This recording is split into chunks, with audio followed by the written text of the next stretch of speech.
ऐसे मुड़ी उठा उठा के करा के देखा ताड़ा। तोहरा काहे मिर्ची लागत बा? हम केहू के देखी? अरे आप ताप के खोजत होई और का? ओए होए, तोहरा यही अदा पे तो कॉलेज के आधा लड़का दीवाना भइल बाने। का राजू, अब ये भी शौक पाले ला? अरे ना प्रीति, हम तो एकरा से मजाक करत रहनी है। हमरा दिल की रानी तो तू ही ना बाड़ू।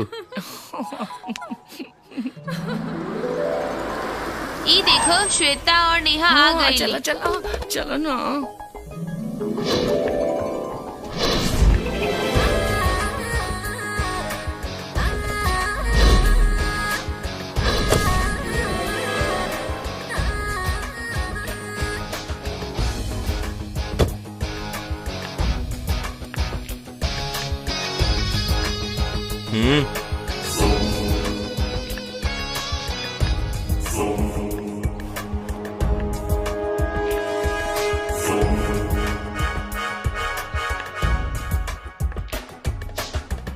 हाय हाय। कैसे हो? चलो क्लास चले। हाँ, हाँ, चलो। अरे रे रे रे रे। विक्रम, ई का बदतमीजी है, लौकत नहीं का? अरे हमर जान, लौकत ना तो ये भौरा कली पे मडराइत कैसे? ए, जुबान संभाल के बात करो, ना तो ना तका बिना मंगले चुम्मा दे देबू। ये ले चुम्मा। चलो।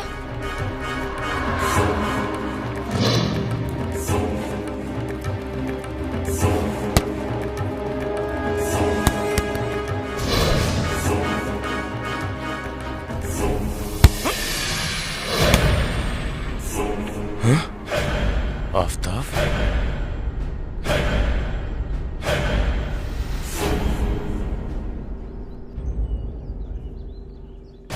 मार ससुरा के।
का भाई, लेट तो ना भइल?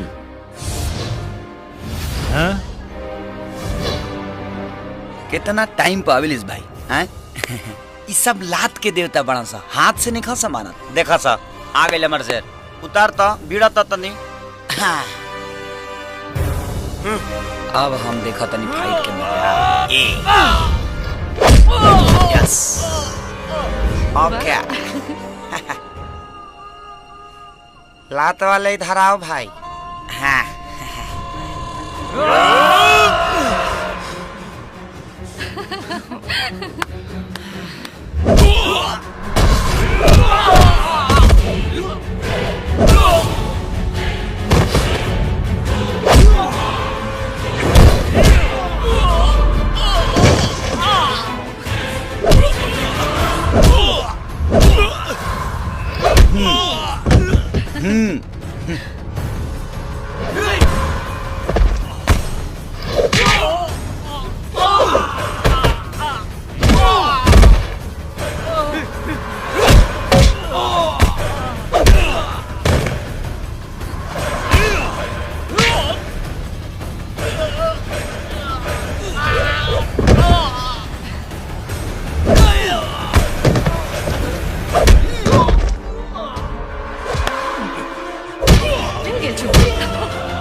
ये क्या हो रहा है?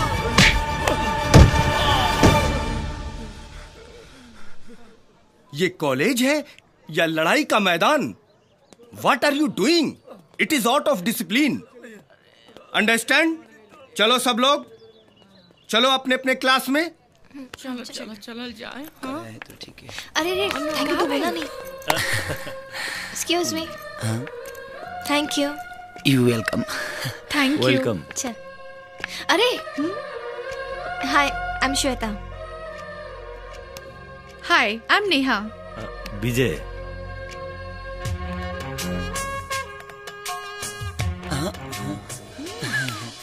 आफ्ताब। Thank you.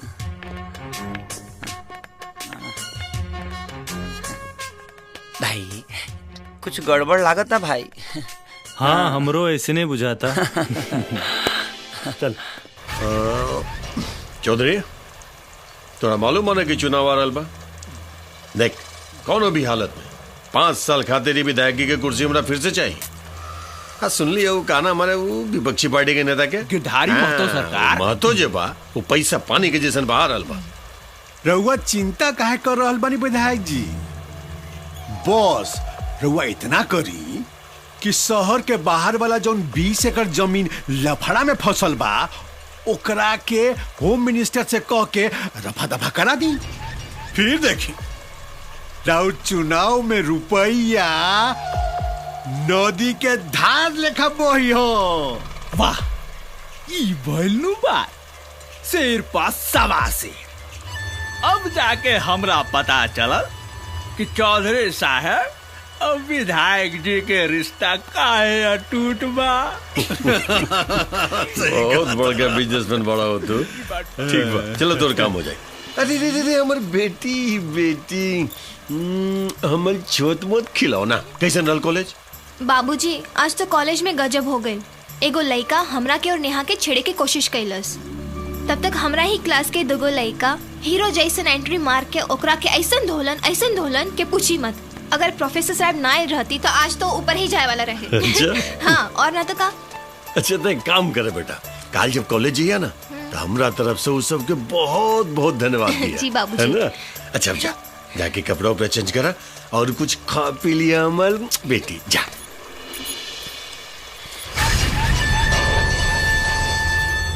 ए पिए। जी सरकार। तनी पता लगाओ तेरे ससुर के बाऊ मरद लौंडा हमरा करेजा के टुकड़ा के हाथ लगावे की कोशिश कैलस। ससुरा होकर हालत में हाथ डाल के ना पतड़ी पचौनी निकाल ले। सरकार रउआ गुस्सा थूक दी ना, हो गई ना लोग के काम भर धुलाई बस। ठीक बा, है ज्यादा तू दोनों लौंडा के पता लगाओ जे हमरा बेटी के बचलस। जी जो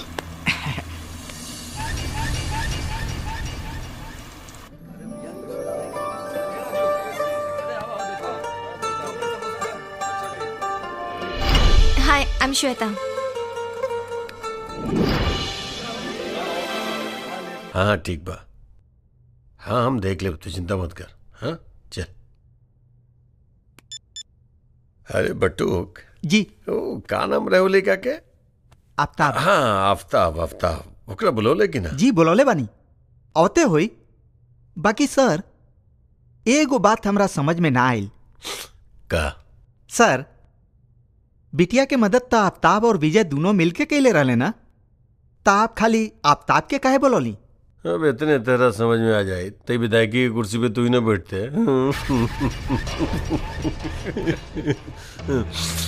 अरे भाई, राजनीति के चाल सामने वाला के ऐसे ही चौंका दे। अब देखा, आफ्ताब बा मुस्लिम लीग। हाँ, अगर वो हमरा साथ ज्वाइंट हो जाए ना तो अगला चुनाव में ओकरा पूरा कौम के वोट तो हमरे के मिली। वाह। अरे वाह, ई भइलू बात है? अब जाके पता चलल कि राजा और प्रजा में का अंतर होला। ए दरोगा, नेता ही हम नेता। हाँ जी सरकार। नीति और कूटनीति के बारे में हमरा अच्छी तरह से मालूम बा। हमरा मालूम बा कि बारूद पटाखा में ज्यादा होला कि बम में। हाँ। अरे ससुरा आफ्ताब तब बारूद के ढेर बा, ई जब फटी बड़का बड़का के फट जाई।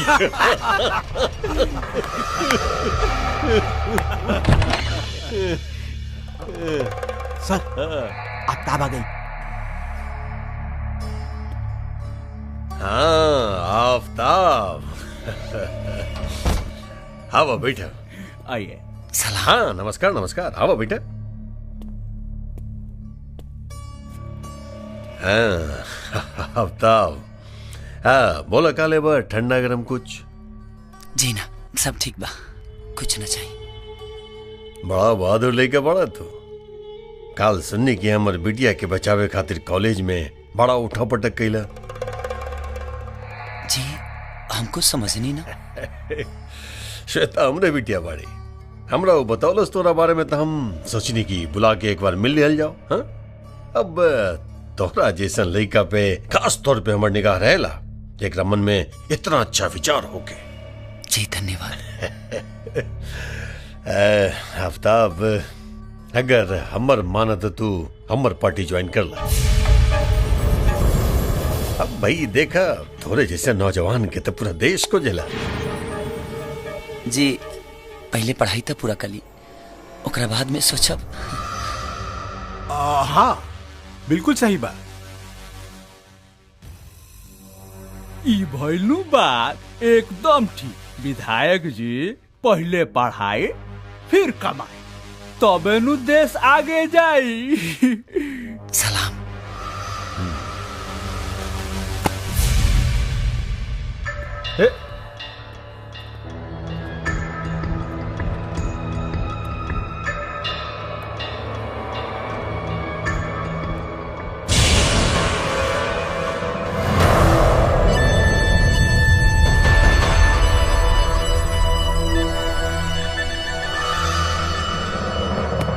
नेहा और श्वेता अभी तक ना आईली। आ जाई है, कोनो कॉलेज बंद हो रहल बा का? और देखा ना हमारा आफ्ताब भी अभी तक आयल ना। तू का हमेशा आफ्ताब आफ्ताब करत रहलू? तोरा का उनका घर का रानी बने के बा का? ओए माँ देखा राजू, हमरा के ना हर वक्त मजाक अच्छा ना लागेला। ई दिल के मामला बा, तोहरा समझ में ना आई। ऊ देखा एगो जोड़ी ता आ गई। हाय आज अकेले अकेले? अरे अकेले अकेले का, साथ में नेहा नहीं की देखा। ना ना हमरा कहे का मतलब ही रहे कि आखिर आफ्ताब बाड़े कहाँ? अरे वो देखा आवता। हाय हाय। अरे आफ्ताब श्वेता के साथ कहाँ से आवता रे? इनके घर से। का श्वेता के घर से? ओहो मतलब मामला सेट। उहे बुझा। अरे वाह वाह वाह का के बड़ा, तू तो कम खत्म नहीं खा, चिपका के सटा के खड़ा बड़ा। वाह वाह। केकरा की बनाओ मत रानी, तोहरो नजर बहुत कुछ कहत बा। धत ऐसा कुछ भी नहीं खे। तो कैसन बरे तही बताओ जो हमसे सक्का कहत हलिस कि तोर दिल नेहा पे आ गेल बा। हैं और तू का कत रले ला गई ले कि तोर दिल श्वेता ले गेल? अरे तो ऐसा बोला ना लोग, आग दोनों ओरे बराबर लगा। बहुत सही बात। चला चलो चलो।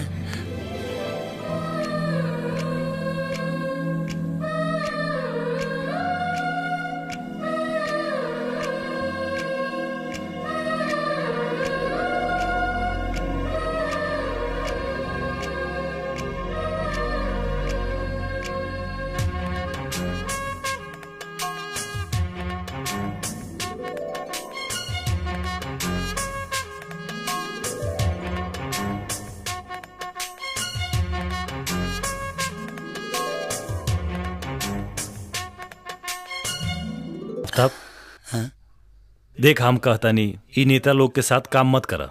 काहे?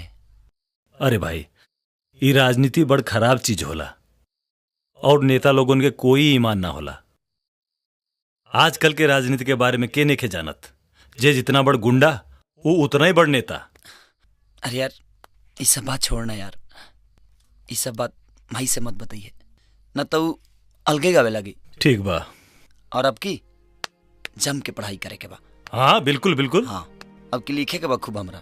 एकदम लिखे के बा भाई। कलम तोड़ देवे के बा हमरा। अरे एक कलम ना 4-4 कलम तोड़े के बा। हाँ हाँ माई ठीक बा की लिखल जाए। हाँ बिल्कुल बिल्कुल। इला लोग दूध पीला और इतना रात तक जागे के कोनो जरूरत नहीं खे। ला दूध पिया। परीक्षा कपार पे बा, सुबह जल्दी से उठे के बा। ला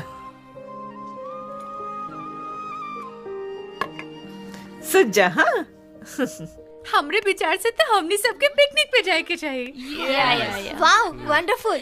हमारा दिल भी कुछ ऐसा नहीं कहा। हाँ। बस बस हो गई फैसला, कल हम सब लोग पिकनिक में जाए। लेकिन आफ्ताब ना जाए तो हम ना जाए। सही बात है, आफ्ताब और विजय के बिना तो मजा ना आए। तू लोग काहे चिंता करत ताड़ू?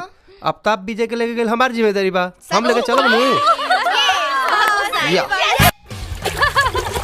इधर इधर इधर ए बॉल पे ये लो। हादी ए इधर से मजा आ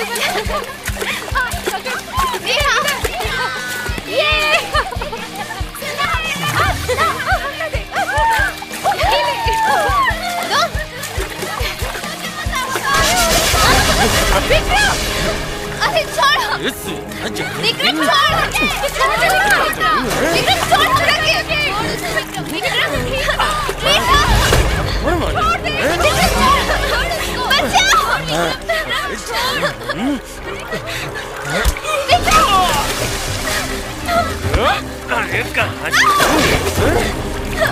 छोड़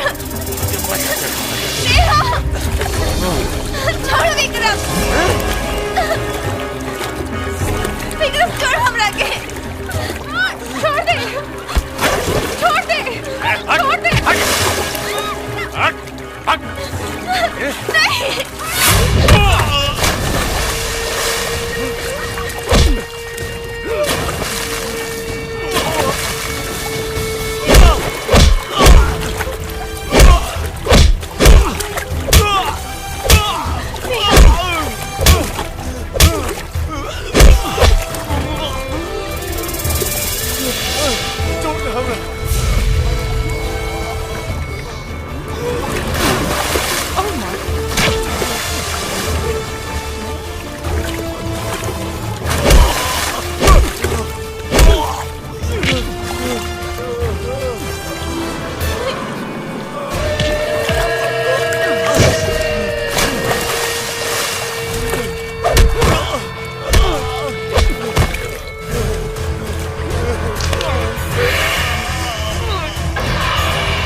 नहीं अब तब छोड़ दे। अब तक छोड़ देना तो मर जाई। हाँ आफ्ताब छोड़ देना तो सचमुच मर जाई। अरे आफ्ताब, आफ्ताब, अरे छोड़ दे, छोड़ आफ्ताब, अरे छोड़ दे एकरा के। छोड़ना तो मर जाई। आफ्ताब हट। अरे कहता नहीं छोड़ दे। अरे मॉडल में कहा। हाँ ठीक है, अगर श्वेता के तरफ केहू भी आंख उठा के देखी तो मारब ना, सीधे फाड़ दे।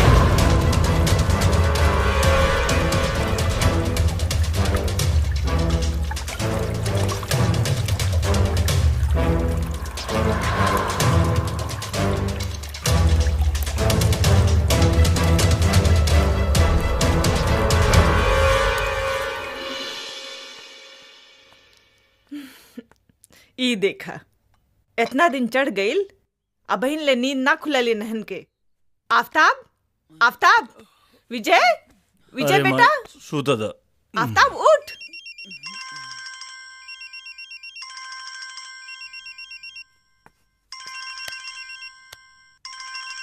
अरे ई तो कोनो लइकियन के फोन बा।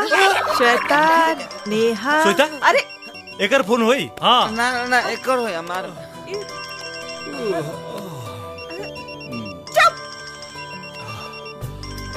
चुपचाप उठ के चाय पी ला लोग और नहा धो के तैयार हो जा।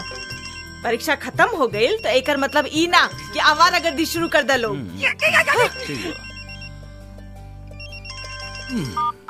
Hello hi. ए जी रउआ बिना हमार मन नहीं खेलागत। हमरो ए जी तोहरा याद में हमके रात भर नींद ना आई। हमरो हमरा मिले के बहुत मन करा था। हमरो पूरा रात जगला से हमरा दहिया पी रहा था। हमरो सुनी ना, हमरा वो चाहिए। हमरो पूरा ऊपर से नीचे तक दुखाता। हमरो अरे हमरा वो चाहिए। हमरो दोनों जोबना लहे लहे बथता। हमरो हमरा आइसक्रीम खाए के बहुत मन करा था। हमरो इका हमरो रट लगौले बाड़। इडियट।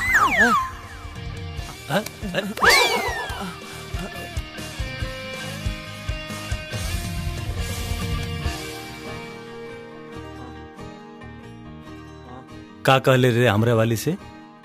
अत्ते का कहली है हमरा वाली से। हम तो खोल देहनी तोर सारा पोल। हमहू खोल देनी है तोरा वाली से तोर पोल। केकर पोल? तोर पोल। हमू खोल देनी तोर वाली से पोल।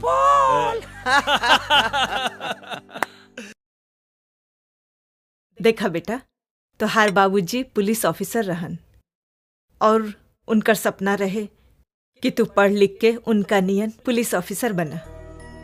यही से हम चाहत आनी कि तू कोनो ऐसन काम करा कि उनकर सपना साकार हो जाए। अरे माई ऐसने होई, हम पूरा कोशिश करब कि बाबूजी के सपना पर खरा उतरी। बाकी माई तू आज तक हमरा के इना बतौलो है कि आखिर बाबूजी की मौत कैसे भइल। हम तोहरा के मना कैले रहली ना, तू अपना बाबूजी के मौत के बारे में कुछ ना पूछबा। जब उचित समय होखी तब हम खुद ही बताई। ठीक बा माई, गलती हो गई, माफ कर दा, अब से ना पूछब। बाकी माई आफ्ताब के बारे में तोरा से एगो बात पूछे के रहे। का बात बेटा, बोला। वो आफ्ताब नेता भानु प्रताप से मिलल रहे और ओकरा साथे काम करे के कहत रहे। का? ना, ऐसा ना हो सकेला। हमारा आफ्ताब ऐसा कोनो काम ना करी। वो कोनो नेता वेता के साथ काम ना करी। हम ओकरा के मना करब, वो कोनो नेता वेता के साथ काम ना करी। आफ्ताब बेटा, वो दिन तारी पर्स छूट गेल रहे जा। ला जी घरे गनी देखनी तो ना रहे। वो कहावत बाना कि बाप बड़ा न भैया, सबसे बड़ा रुपैया। रुपैया तोरे खातिर बा। हाँ हाँ लेला लेला। अरे रखा मर्दे, काम जब से मर्जी है तब से कल जाए। हाँ देखा आफ्ताब बेटा, आदमी जब हाथी पे सवार हो जाला ना तो ओकरा साथ चले वाला के कद अपने आप छोट हो जाला। बुझल? है बटू? जी हुजूर। अरे तनिक इनका पार्टी के सब आदमियों से मिला दिया भाई, ताकि सबके साथ आफ्ताब घुल मिल जाए। हाँ हुजूर। हे दरोगा। जी सरकार। ध्यान रखिए आपन बच्चा वा कौनो कष्ट न होके के चाहिए एकरा। हाँ जी सरकार, ई भइलू बात राव आदेश सर आंखों पर सरकार। हाँ जी चला तनी। हाँ चला चला चल चला। जा बेटा, अपन ख्याल रखिया और मस्त रहा, कोनो चिंता मत करिया। जी सलाम। सलाम सलाम सलाम सलाम सलाम। दर दर दर दर दर दर दर दर दर दर कभी बेगाना। सरकार मान गई नहीं और पार की नजर के लइका काम के बा। अरे दरोगा, तबे तो तू दरोगा बड़े और हम विधायक बनी। वो तो बोले बस। बिल्कुल सही बात।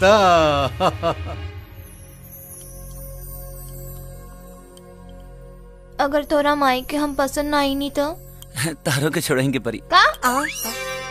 बात तो सुना, अपने माही के नाराज करके कोनो काम नहीं की कर सकत। और यो सच बा, कि तोहरा के भी नाराज नहीं की देख सकत। सच में? हम तोहरा खाते अपने माई के गोड़ पर नाक तब तक रगड़ब जब तक ले धोखे स्वीकार न कर लिए। मतलब हम तोरा सच में पसंद बानी। I love you। I love you too। वापस कर दे जाके ये पैसा और खबरदार कोनो नेता वेता के साथ काम करे की कोशिश कैला तो। लेकिन माई हमरा समझ में नहीं आवत कि आखिर में बुराई का बा। बुराई और अच्छाई के तर्क हमरा साथे करे की जरूरत नहीं खे। एक बार कह देनी कि नेता के संगे काम नहीं खे करे के तो बस नहीं खे करे के। ठीक बा माई, अगर तोरा पसंद नहीं है ना तो हम ओकर पैसा लौटा दे। और एक बात के ख्याल रखिया, जौना दिन हमरा के पता चलल कि तू हमरा से छुपा के कोनो ऐसन वैसन काम कर तारा, ओ दिन से हमार तोहर रिश्ता खत्म। ऐसे मत बोलो, हम ऐसा कोनो काम ना करब जौना से तोहरा और विजय के दिल के ठेस पहुंचे।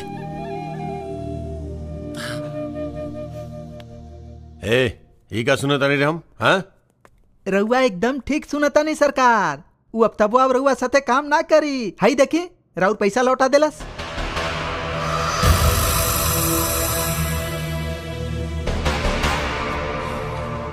हमारा साथ काम न करी ही कैसे हो सकेला? काम तो ओकरा करी के पड़ी, वरना बहुत महंगा पड़ जाएगी। काम करे खातिर ढेर सारा लड़का मिल जाई सर। रहुआ तक खा परेशान होत बनी विधायक जी। ढेर सारा लड़का ना, खाली आफ्ताब चाहिए हमरा।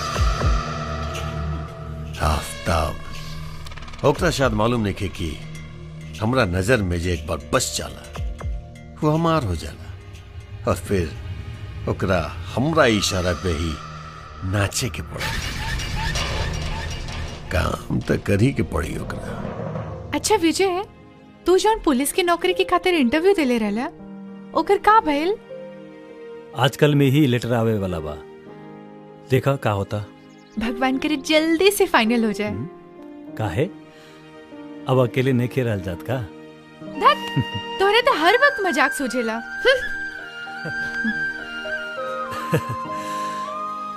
अरे हमार जान, नाराज काहे होत बाड़ू? सच तो ई बाकी अब हमरा से भी अकेले नहीं खे रहल जात। जा, हम तेरे से बात ना करो। खैर ये सब छोड़ा, एगो बात जाना तारू का? आफ्ताब श्वेता के बाबूजी से मिलल रहे और श्वेता के बाबूजी आफ्ताब के आपन साथे काम करके कहत रहे। आफ्ताब तो रेडी हो गल रहे, लेकिन माए अपना कसम दिला के कहली कि कोनो नेता वोता के साथ काम करे के जरूरत नहीं खे। तो ठीक तो कहली माई, आजकल के नेता सन के नहीं खे जानत। ये बात तो हमू आफ्ताब के समझोले रही, पर पता ना वो काहे काम करे खातिर तैयार हो गई। लेकिन एगो बात हमरा समझ में नहीं खे आवत कि नेता के नाम सुन के माई काहे इतना नफरत करेले, और जो दिन माई के मालूम पड़ी कि आफ्ताब नेता के लड़की से प्यार करेला तो वो दिन जाने का होई।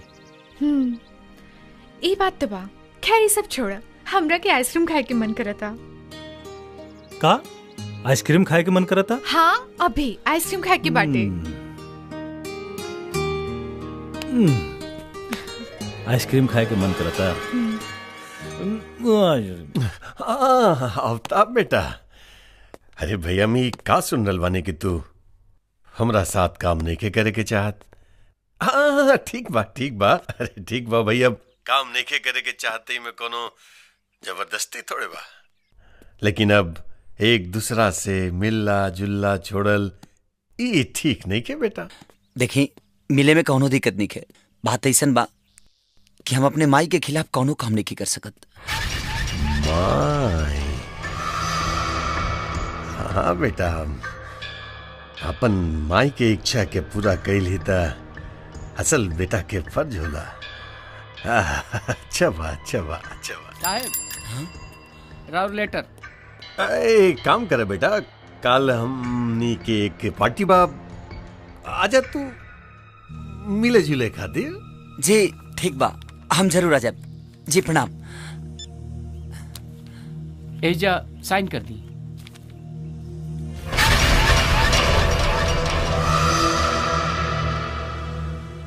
चलो तनी।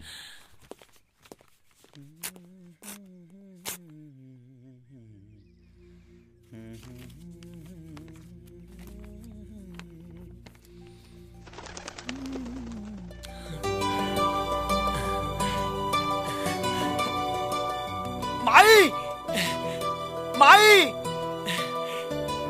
हाँ बेटा का बात बा? माई। अरे बतावा ना का भइल? माई का हमनी के विजय इंस्पेक्टर बन गई। इंस्पेक्टर बन गई? विजय ये देख देख माई, हमनी के विजय अब इंस्पेक्टर बन गई। हाँ विजय। का बात है भाई, बहुत खुश दिख रहल बाड़ा लोग। ला खुदे देख ला।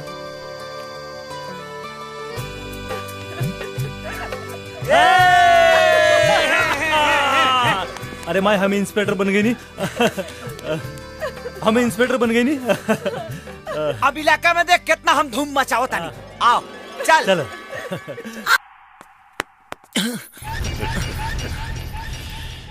ठीक रहली ना, मजा आयल? और बेटा कहाँ सोचला हमारा साथ काम करे के बारे में? जी हम अपने माई के खुशी खाती कुछ भी कर सकत नहीं, ओकरा खिलाफ नहीं की जा सकत।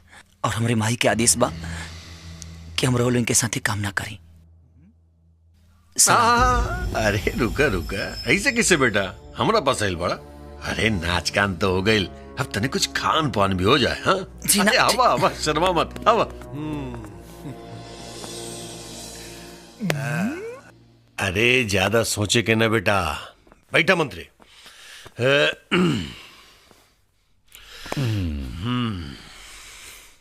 हाँ अच्छा बेटा ये बतावा कि तू विधायक जी के साथ काम करे से काहे मना कर देला?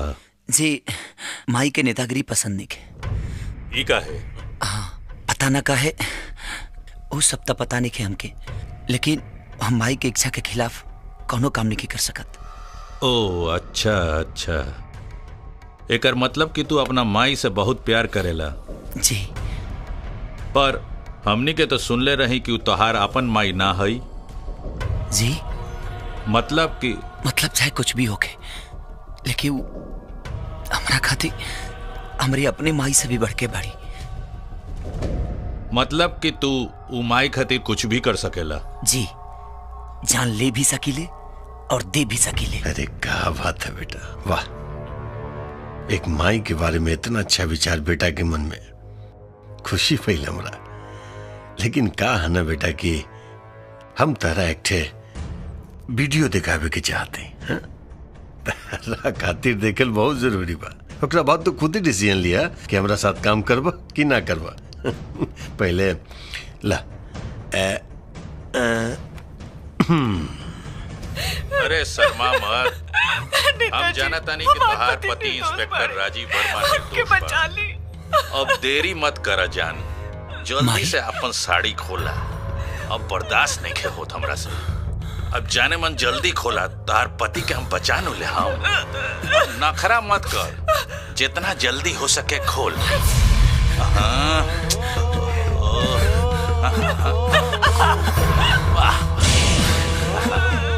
आगे आगे माई फिर नखरा करे लगलू। अरे जल्दी खोल। देखा कौन देनी के तार पति के हम बचा ले। हम बस ऐसा ही करो जैसे हम कहत हनी, ठीक नो? जल्दी। शाबाश, बहुत बढ़िया।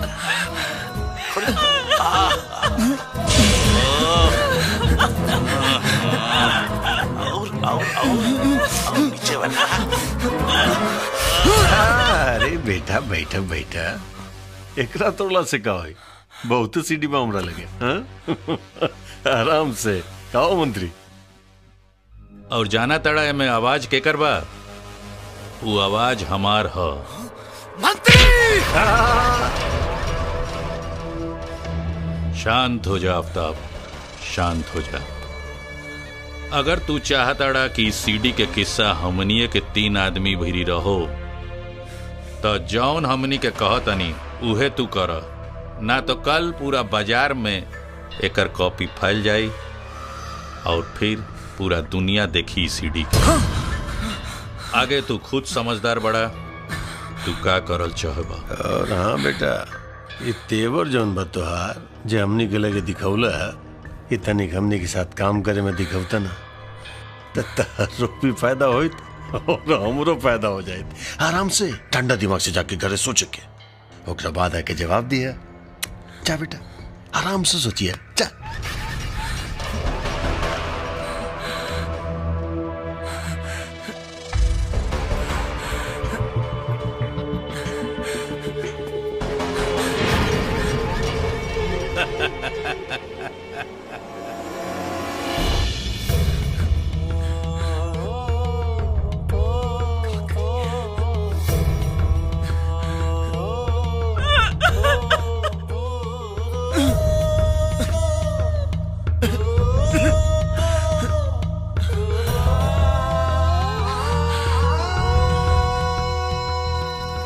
अगर एकनी के खत्म करे के बा तब हम एकनी की बात मान जाए के चाहिए, चाहे जो भी हो जाओ, लेकिन अपनी माई के इज्जत पर आँच ना आवे देन। अरे बेटा टाइम से खाना खा ली हल करी है, अपन ख्याल रखिए।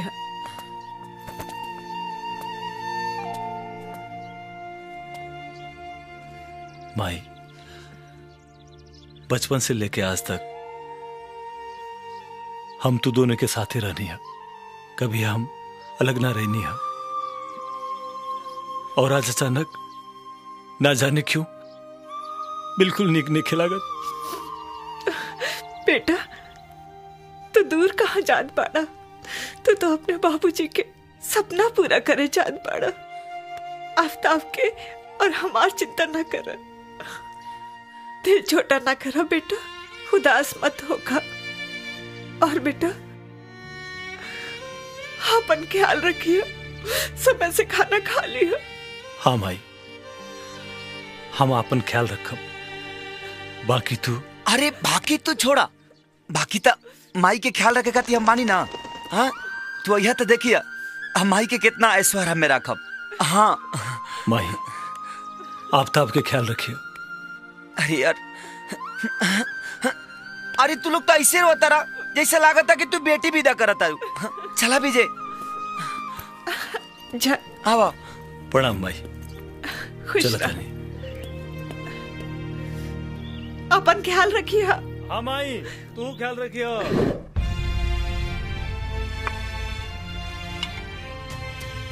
अब समझ में आई कि वो दिन के रात माई यही लोगन के पास से भाग गया होता है और हमसे और हमारी अम्मी से टकरा गई।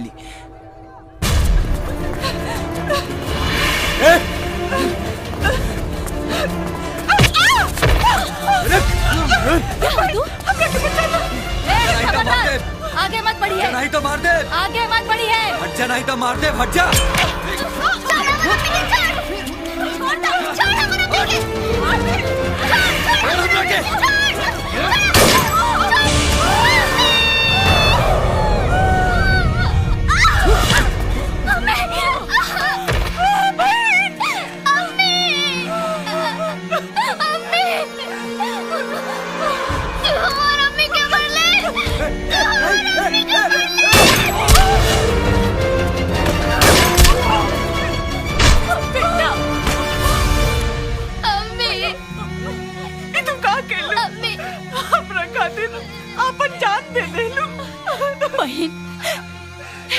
जान तो खुदा के अमानत होला और जब तक उनका इशारा ना रहेला तब तक इस शरीर में रहेला।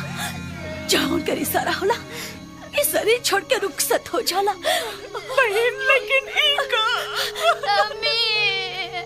लेकिन के टाइम नहीं के बहन। हमार बेटा आफ्ताब के रहुए सब कुछ बानी। हमार बेटा के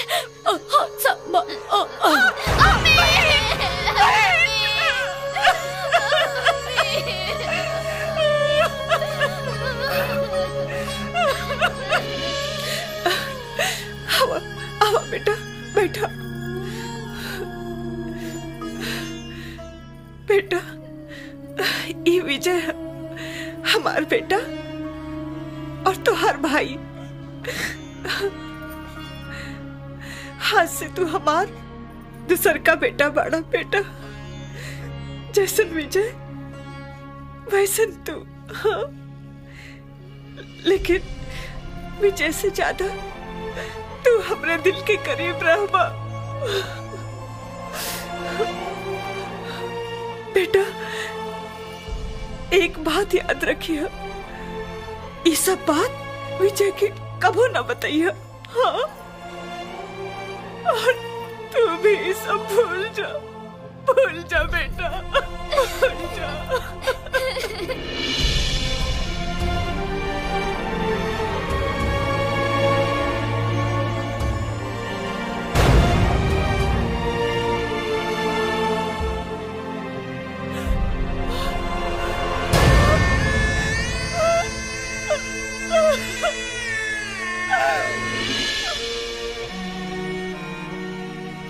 अगर शिकार करे के बा त जंगल में समाही के परी। अगर ये दुगलन से बदला लेवे के बना देखनी के घर में घुसे के परी। अब एकनी से एक माई के ना 2 माई के बदला लेवे के बाम के। तू ठीक कहता आफ्ताब, उन्हन के सबक सिखावे खातिर करल जरूरी बा। तू आगे बढ़ा और तुहारी दोस्त हमेशा तुहार साथ दे। चौधरी, तोरा भी लो 7 साल पहले के लड़की की बात याद बा?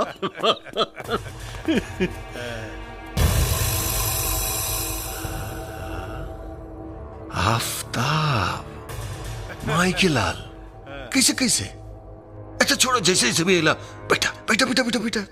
विधायक जी, हम यहाँ बैठे खाते नहीं की आई। कुछ बोले के चाहता है? बोलो ना। हमरा लोगन के संगे काम करे खातिर तैयार बानी। तू हमरा साथ काम चौधरी जी हमरा साथ काम करी है। लेकिन हमारी को शर्त बा। बोलो शर्त कहा। हमरी माई और हमरे भाई के पता ना चले की चाहिए कि हम रोलो इनके संगे काम करता नहीं। ही बात बा। हाँ, तई में फिकर करके का बात बा भाई, पता ना चले केकरो कानो कान खबर ना होई। हाँ चौधरी जी। जी विधायक जी। एक काम करा जी। काल से आफ्ताब तहरा कंपनी में काम करके हमरा काम के अंजाम दी, बुझला? जी जी, हम कुछ समझ नहीं ना। अरे मैं समझे बुझे के क्या बात है यार। ही तरह साथ काम करी थे लोग के थोड़े पता चले कि हमारा आदमी है, बुझला? काल से तरह कंस्ट्रक्शन कंपनी में काम करी। हाँ हाँ जी जी, बिल्कुल समझ गए नहीं, बिल्कुल समझ गए नहीं विधायक जी। हाँ तो आफ्ताब बेटा, हमार पिए जे बटुक बा ओकरा से कल मिल लिया। वो तरह सब चीज समझा दी, कब का कैसे कैसे करे के बा, है ना? जी ठीक बा, चला तानी। सलाम सलाम सलाम। चौधरी वो बात मालूम बा ना कि वो रेगिस्तान के वो जोन जहाज होला ऊंट, वो भी जब ऊंचा पहाड़ के नीचे आवेला ना तो कर भी एकदम भेड़ बकरी जैसन हो जाला जैसन। विधायक जी, जूता गोड़ में आ कुत्ता जोन बा उ गोड़ के आसपास ही शोभा देला।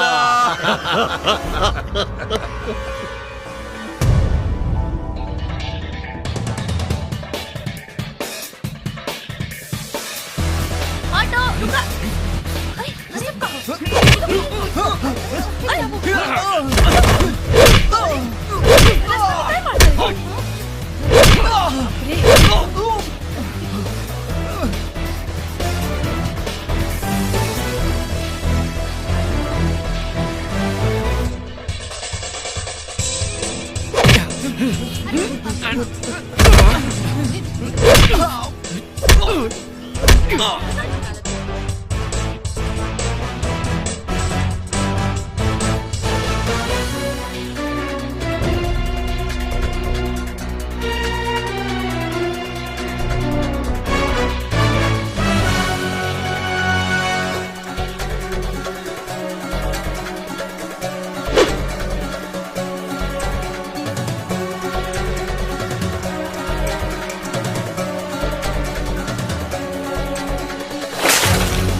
आज से आफ्ताब ना,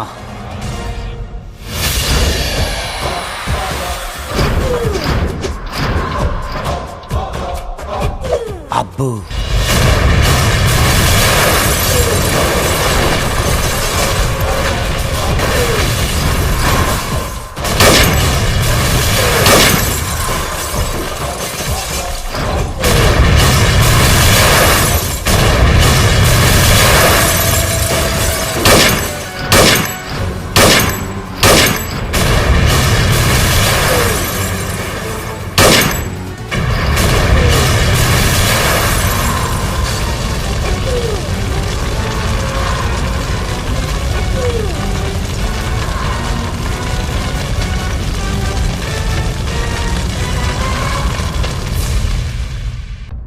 अरे बेटा आफ्ताब, हमारी इतना बड़ा बंगला, अरे सब इतना छोड़ भाई। आलीशान, बहुत महंगा हुई ना बेटा।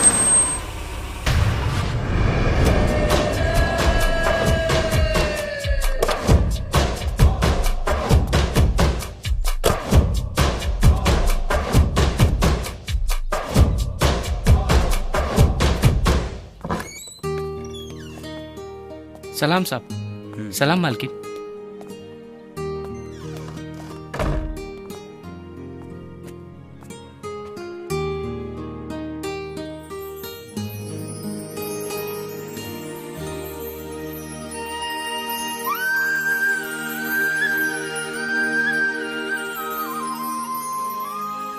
इतना बड़ा घर, बाकी तोहरा लगे इतना पैसा आइल कहाँ से बेटा, जे इतना बड़ा बंगला खरीद लेला? माई वो सब छोड़ा, ये बतावा कि तोहरा घर कैसा लगल? घर तो बहुत अच्छा बा, बाकी बेटा बाकी के कुछ ना। चलाओ बैठ, चला। देखा हमार मालिक हमारा काम से खुश होके ई घर हमके इनाम में देले बड़े। और हाँ, तो के अपना बेटा पर भरोसा नहीं के? हाँ चला बैठा। बेटा हमरा के भरोसा बा, बाकी यही उम्र में तो गलत रास्ता पे कदम जाला, यही से पूछली हूँ कौनो गलत सलत काम तो नहीं खे करत बाड़ा ना? माई हम कौनो ऐसा काम ना करब जमना से तुहार सर झुक जाए। हाँ मालिक। हाँ बाहर एगो पुलिस वाला आइल बा। हाँ पूछा था आफ्ताब के नयका घर ये है का? पुलिस? बाकी पुलिस का है? ठीक बा, भेज दो। जी साहब।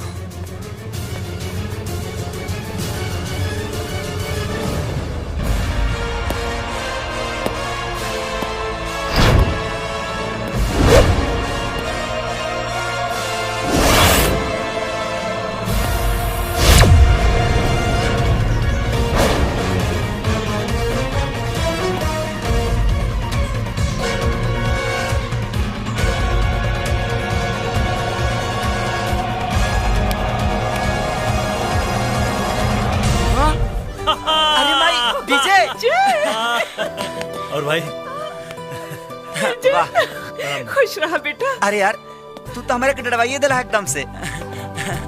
काहे कौनो मर्डर कैले बड़े का? अरे ना यार, ऐसा कौनो बात नहीं के ना। घर में पुलिस वाला देख के ता केहू भी डेरा जाला। अच्छा ये बता, ये सब हुलिया माई? हाँ अरे विजय, बात ऐसा बना, बिल्डर लाइन में ये सब हुलिया बनावे के पड़ेला, कंपटीशन के जमाना बा, बुझाइल। और माई देखा अपन विजय वर्दी में कितना खूबसूरत लागता। हाँ बेटा, आज तो हर बाबूजी रहतन तब फूला ना समझतन तारा के देख के। माई एक तब विजय कितना दिन बाद घर आइल बा और तू ओकर स्वागत आंसू से करत तारू।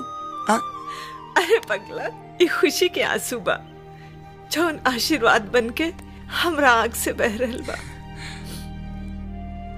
चला विजय आओ तो।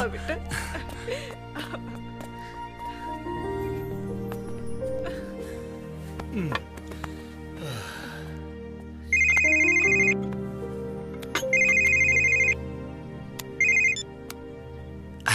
हाँ आफ्ताब, देख बहुत जरूरी बात बा, तो चुपचाप यहाँ घरे आ जाओ। हाँ हाँ हाँ हम आवता नहीं।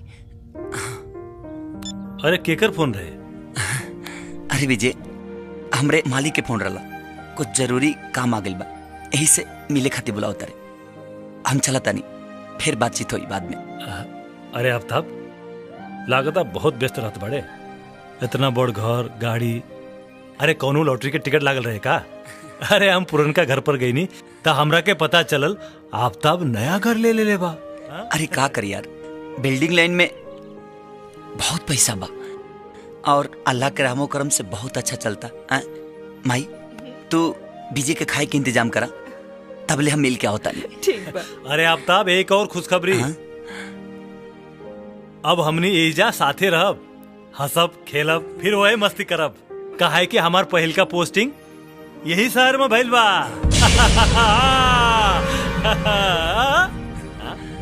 हाँ भइल। अरे हाथे भाई। हाँ हाँ अच्छा अच्छा माई। हाँ बेटा। विजय के खाना वाना खियावो, तब तक ले हम मिल के होता नहीं। ठीक बा बेटा।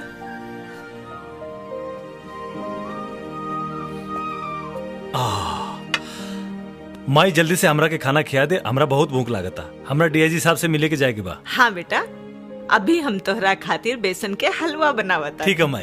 तोहार मनपसंद।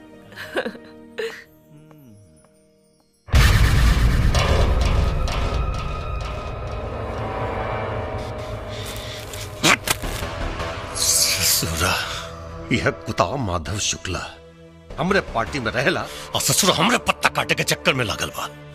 हमार टिकट यापन बेटा बबलू शुक्ला के देवे के चक्कर में बा। हाँ? इतना जान ले आफ्ताब, अगर ये टिकट एकरा बेटा के मिल गई ना तो समझ ले कि हमार कुर्सी गईल बड़ा बूट ला दे। हाँ? और आज बड़ा संजोग से वो अपन पार्टी के काम से यही शहर में आइल बा। उका नाम हाँ नटराज होटल में ठहरल। बस बारात निकाल दे ससुरा के। बारात तो निकली विधायक जी, लेकिन दुल्हा टोली पर ना अर्थी बजाई। आफ्ताब, बस तू हमर काम कर दे।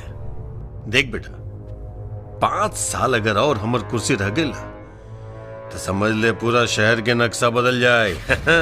अभी जो बहुत काम करे के बात हो रहा। सलाम सलाम सलाम सलाम। ए चौधरी जी, का कले रली तो रहो कि आफ्ताब ससुरा बारूद के ढेर बा, फटी तब पता न कितना कितना के फाड़ दी। साहब बोलो। इंस्पेक्टर तिवारी जी फाइल भेजोलन है। सर सुना मैं आवत था कि हमने के थाना में कोनो नया इंस्पेक्टर साहब आवत बानी का। तुमने सही सुना है, उसका नाम इंस्पेक्टर विजय है और वो इसी शहर का रहने वाला है। ये तो बड़ा नीमन बात सुनौली सर। अब हम जाए सर? जाइए।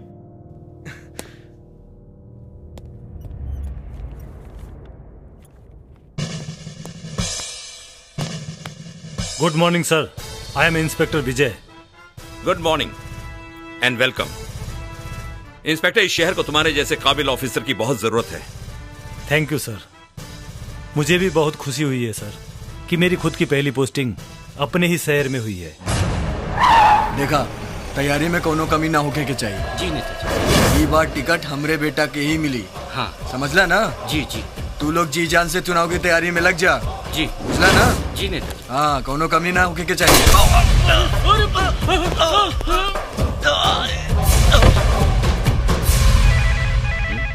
Excuse me.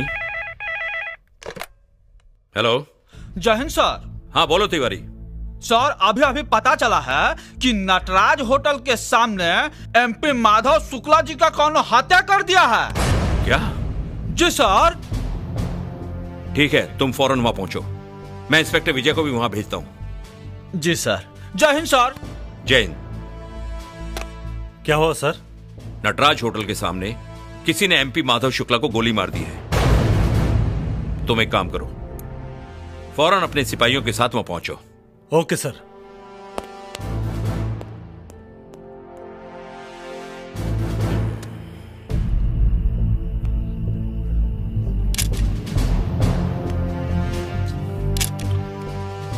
रामलाल जी सर। नेताजी तो निकल गए ले। वो तो देखा बस सर। ला सारो आ गए ला।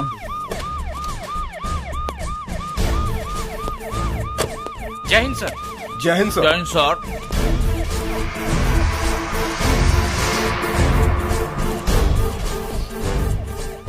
कुछ पता चलल?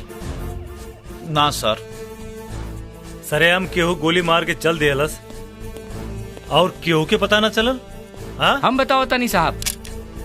तू के हवा? हम नेताजी के साथे रहली। अच्छा तो का देख ला? एक नकाबपोश आदमी आयल और गोली मार के चल गई। कितना लोग रहे? हाँ साहब वो अकेले रहल।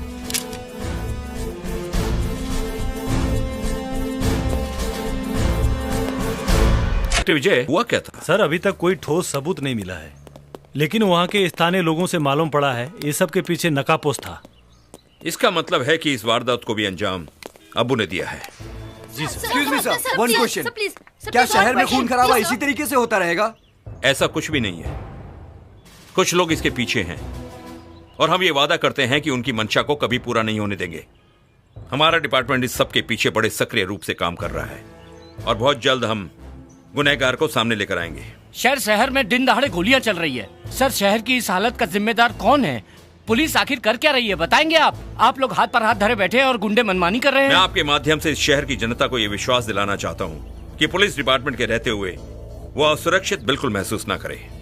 लेकिन सर इसके पीछे किसका हाथ है? आखिर कौन है वो लोग जो ये सब आतंक फैला रहे हैं? चंद लोग हैं जो अपने स्वार्थ और बदले की भावना को अपना रंग देना चाहते हैं, लेकिन मैं आपसे वादा करता हूँ कि बहुत जल्द गुनहगार को आपके सामने लेकर आऊंगा। लेकिन सर नो मोर क्वेश्चंस प्लीज। आप लोग जा सकते हैं। Okay thank you. Inspector Vijay. Yes sir. जो होगा देखा जाएगा। मैं ऊपर मिनिस्ट्री में बात करूंगा। I want crime free Bihar. तुमसे जो हो सके करो, हो सके तो सारे गुंडों को अंदर कर डालो, अगर जरूरत पड़े एनकाउंटर कर डालो। ओके सर।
हाँ राजू बोल।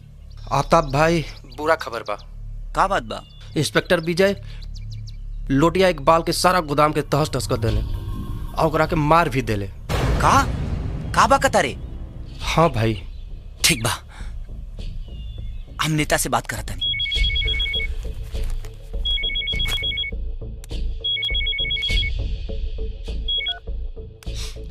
हाँ बोल आफ्ताब। विधायक जी, ये का होता सब? का हो रहा मतलब? हम विजय के बारे में बात करता नहीं। विजय मतलब तोहर अपन भाई विजय? हाँ। कुछ बोलस का हो? हम ओकरा कहला के बारे में ना, कैला के बारे में बात करता नहीं। पूरा शहर में तूफान मचौले बा और आज तो वो हाथे का देहलस। हमार खास आदमी लोटिया इकबाल के मौत के घाट उतार देहलस। तो ये बात बा? हाँ? विधायक जी, होम मिनिस्टर साहब से कह के इस शहर से कोनो और शहर में ओकर ट्रांसफर काहे नहीं करवा दे? अरे बेटा, बाहर के ट्रांसफर का तो बोल तो सीधा ऊपरे ट्रांसफर करा दी का। विधायक, अपनी आवाज के अपने हलक में दबा के रख। ऐसा ना होके कि तोरा आवाज के खींच के तोरा गला के फांसरी बना दी। हम तोहरा खातिर काम करेली, एकर मतलब ई ना भइल कि हम और विजय हमार भाई है। आइंदा अगर विजय के बारे में कुछ भी बोले के कोशिश कैले ना तो सोच ले, तोर बूटी बूटी काट के कुत्तन के खिला दे। अजब, कुत्ता की औलाद हमरे कुत्ता और हमने पे भाव भाव, हैं? ऐसे टेटवा दवाई में ससुरा कि ऊपर के सांस ऊपर और नीचे के सांस नीचे अटक के रह जाए। दुगला ससुरा, चुप।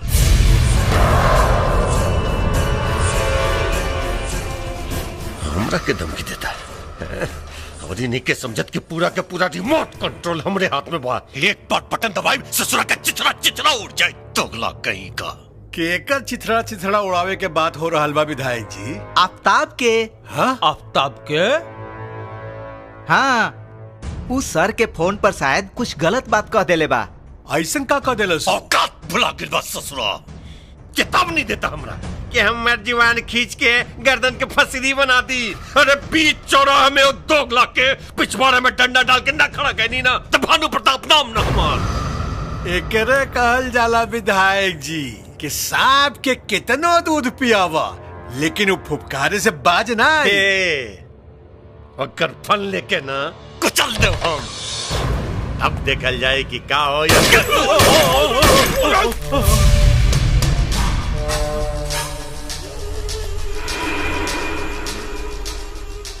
सड़क के लधोती देखिए कहीं पेशाब ना उतर जाओ। विधायक, चाहती ना तो ये गोली तोरा खोपड़ी में भी डाल सकता नहीं है, लेकिन आ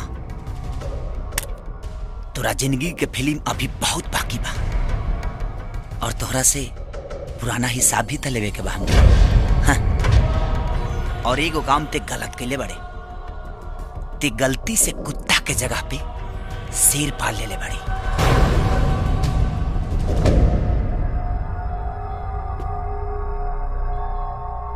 अर्जुन, जहिया इसे आदमखोर हो गई ना त काटी ना सीधे फाड़ दी।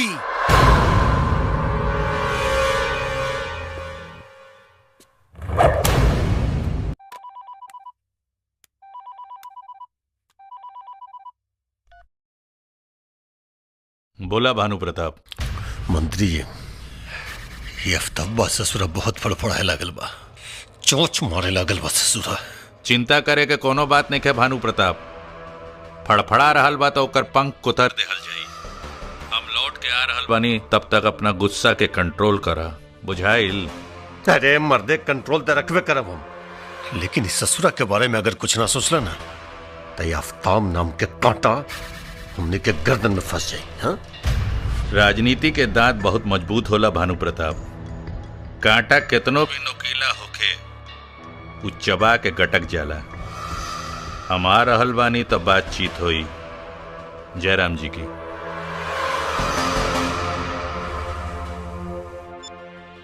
वेल डन विजय, वेल डन। तुमने बहुत अच्छा काम किया है और पूरे पुलिस डिपार्टमेंट को तुम्हारे ऊपर फक्र है और मुझे उम्मीद है कि आगे भी अच्छा काम करके तुम पुलिस डिपार्टमेंट का नाम रोशन करते रहोगे। Thank you sir.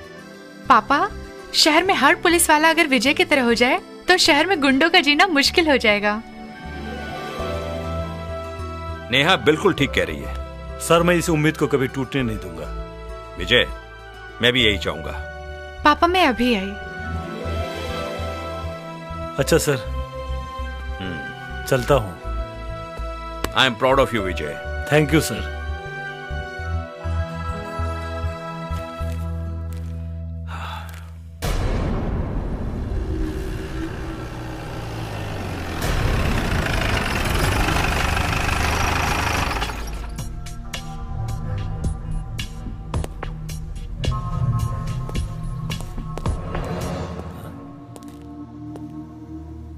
अरे नेहा, नेहा, नेहा, नेहा, नेहा आंखें खोला। Neha. Inspector Vijay. Yes sir. ये इस शहर के सबसे खतरनाक शूटर की फाइल है। लो, अब्बू नाम से जाना जाता है ये। अब तक दर्जनों लोगों को अपनी गोली का निशाना बना चुका है। जब भी किसी काम को अंजाम देता है तो उसके पीछे सबूत नहीं छोड़ता। इसीलिए पुलिस अभी तक इसे पकड़ने में नाकाम रही है। पूरा शहर इसकी दहशत से कांपता है। पिछले दिनों इस शहर में जो एमपी माधव शुक्ला का मर्डर हुआ था उसमें भी इसकी इन्वॉल्वमेंट है। और ये जिस काम को अंजाम देता है नकाब पहन के ही देता है। इसीलिए अभी तक पुलिस की गिरफ्त से बाहर है। इस नकाब के पीछे आखिर कौन हो सकता है सर? यह पता लगाना ही तो पुलिस का काम है। लेकिन इतना अनुमान लगाया गया है कि इसका ताल्लुक कहीं ना कहीं विधायक भानु प्रताप से है, क्योंकि अभी तक जितने लोगों को इसने मारा है उनकी दुश्मनी विधायक भानु प्रताप से ही रही है। सर कहीं ऐसा तो नहीं कि ये विधायक भानु प्रताप के लिए काम करता हो सकता है। अपराधी चाहे जितना भी बड़ा हो, लेकिन एक ना एक दिन उसे कानून के गिरफ्त में जरूर आना पड़ता है। यह भी आएगा सर, जरूर आएगा। मैं आपसे वादा करता हूं, बहुत जल्दी मैं इसको बेनकाब करके आपके सामने लाऊंगा। Go for it. Thank you सर।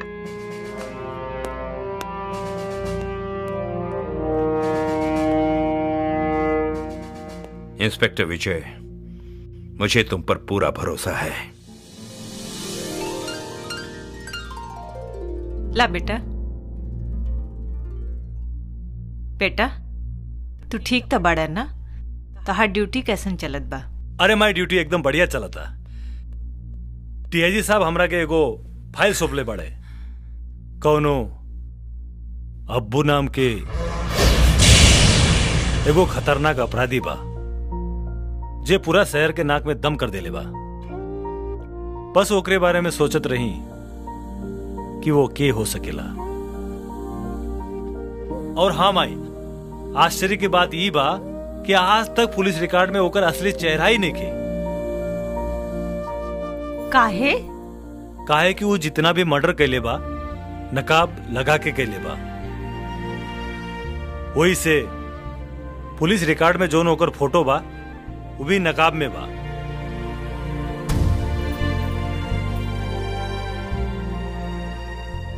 बेटा, मुजरिम चाहे कितनो बचे की कोशिश करे, कानून के लंबा हाथ ओकरे गिरेबान तक पहुंच ही जाला। कहा विजय, कहा तो पुलिस और कानून के बात में माई का जुड़ा के रख ले बड़ा। हाँ, कोनो दोसर बात करा ना। माई तो जा खाना पीना के इंतजाम करा। काहे से कि पुलिस वाला लोग के कामे उबा। पुलिस, दरोगा, कानून, हवालात, कोर्ट कचहरी, दुका दुका बात करके खाली तोहरा का जुड़ई है। तू जा खाना तैयारी करा। ये ऐसा ही हमरा के बात में अजुरा दे और हमार सब कामा काज हो जाई। हाँ, जा जल्दी। राजू, अगर विजय के पता चल गई तू आफ्ताब के साथ मिलके ई सब कर रहल बड़ा, तब फिर का होई तू ही जानो। प्रीति, जैसे विजय हमार दोस्त बाड़े वैसे आफ्ताब भी हमार दोस्त बाड़े, और आफ्ताब के हम कभी ना छोड़ सकीला। कहे कि पर्दा के पीछे को जो सच्चाई बा हम जानता नहीं। विधायक जी, भला एकरा से बढ़िया का होखी कि हमनी के अपन दोस्ती के रिश्तेदारी में बदल दिहल जा। आज श्वेता बिटिया जैसन बढ़िया बहू भला कौन माई बाप के स्वीकार ना होखी है? मतलब आपके रिश्ता मंजूर बा? अरे बिल्कुल भाई बिल्कुल। विक्रम हमरो बहुत पसंद बा। बाकी सरकार अगर रउआ बुरा न मानी तो एक बार अपन श्वेता बिटिया से भी ए रिश्ता के बारे में पूछ लिहल जाए। अरे पागल, श्वेता से पूछला।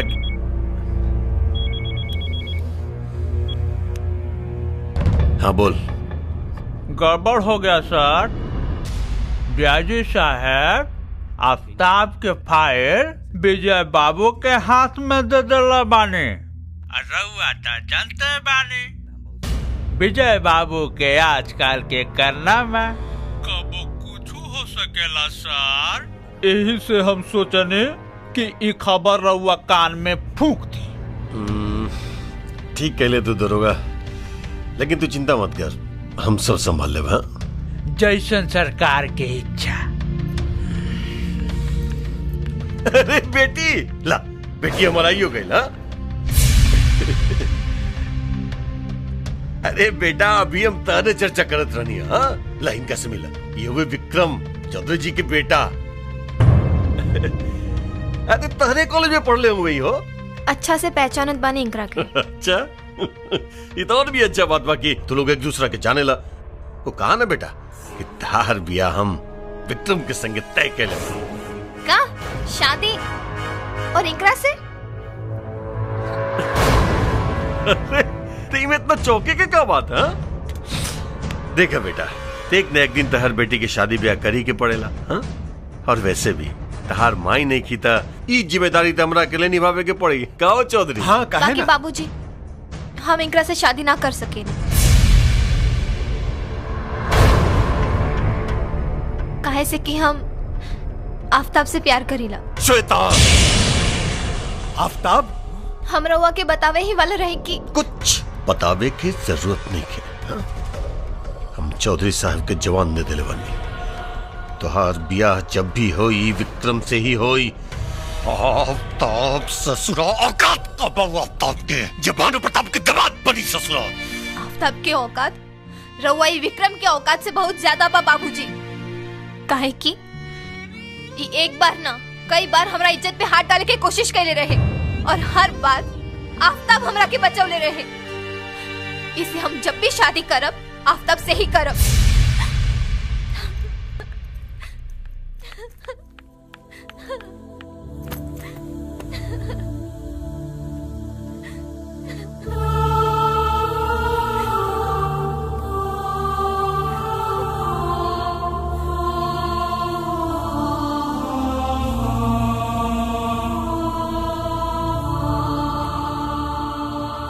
जा तो हर काम हो जाए, जा।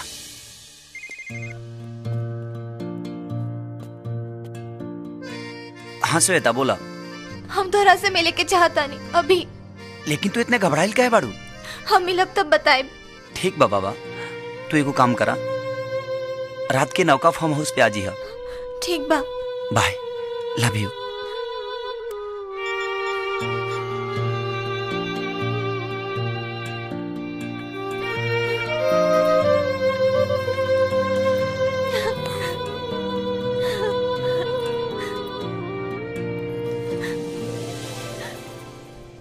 आफ्ताब, हमारे बाबूजी हमारी शादी विक्रम के साथ कर रहल बाड़न।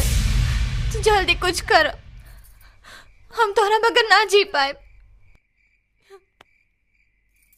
हमनी के एक दूसरे के मिले से दुनिया के कौनो ताकत ना रोक सकेला। हमरा पे विश्वास रखा। Aftab, I love you.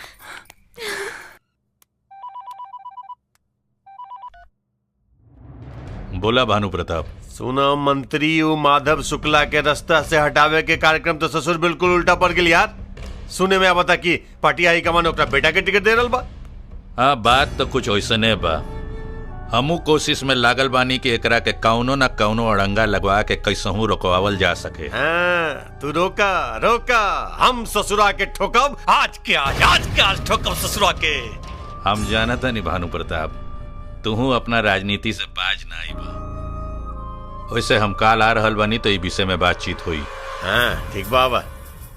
ए अरे फोन कैले रहले अब तक जी हुजूर, फोन कैले रहनी अवते हुई। मतलब बबलू शुक्ला के भी चौधरी फुल एंड फाइनल। ससुरा बड़ा निर्दयी चीज होला राजनीति, कसम से निर्दयी चीज होला। और ऊपर से कुर्सी, एक बार जेकरा कर लत लग जाए ना, ससुर मरे के बाद भी ना छूटे। कुर्सी चाहिए तो चाहिए कोनो हालत में बस। हमार जरूरत पड़ गई ना विधायक जी। अरे अफ्ताब बेटा, अब देखा ना बेटा, जहाँ बहुत ज्यादा प्यार होला ना टकराहट भी हो जाला, है ना। राजनीति ना काम के बात करें। अरे बेटा बेटा बेटा देखा, लगा था कि तू अभी ले नाराज पड़ा। हाँ काहे नोक पा, हम जाना ताने कि हम गलती कही, हमरा अफसोस पा, बहुत अफसोस पा बेटा। अरे भुला जाना, तू भुला जा। काम का बा पहले बताइए। अरे क्या नाम होकर बेटा क्या? बबलू शुक्ला। बबलू शुक्ला। देखे बेटा, पार्टी ना बबलू शुक्ला के सहानुभूति में टिकट दे रहा बा, हाँ? लेकिन हम चाहता नहीं कि सहानुभूति पार्टी के साथ रह जाए और टिकट हमरा मिल जाए, हाँ? कहाँ मिली हो? पटना आ जा रहा बा। वापस ना लौटी। सलाम। विधायक जी, ये अफ्ताबुआ तो एकदम रोबोट लिखा काम कर रहा था। करी का है ना रे, हाँ? अरे करी ने तो ससुरी मुठम राते में ठोक दे।